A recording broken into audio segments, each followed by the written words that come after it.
What childhood experiences have been most fundamental in shaping who you are today?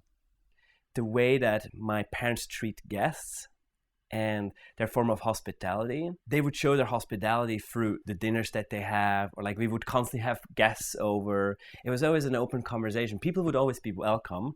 And I would see how both my parents would really easily understand if someone is stressed out, how to kind of bring them down and how to make them feel welcome at the table, and how to make sure that they just forget about their worries and really just focus on kind of being in their company. And I always thought that was something magical. I think also I've thought about hospitality a lot also in terms of my business. I think it's at the core of it. Understanding what people like, making them feel at home, and letting them have a good time. I think if you run a restaurant or run an e-commerce business, it's kind of at the core of it. Yeah. And how does that translate into working in e-commerce? In the end of the day, you have a customer who comes and he wants to have a good experience. The experience has to be the product, but it also has to be how he's treated in the website, how's he treated on the email that he gets.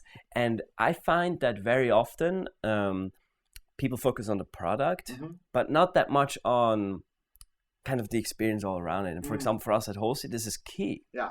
This is key. We actually go out and ask people like, is everything okay? Did you like the product? Is there anything we can change?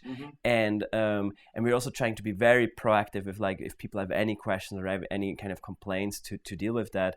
And people, I think, really appreciate that. And I'll give you one small example is that on our checkout, we ask people like, are you sure you want and need this product? Yeah. Why? Because we don't want you to buy something that you don't need or want. Right. We want you to like have a really good experience and be happy with it. Yeah.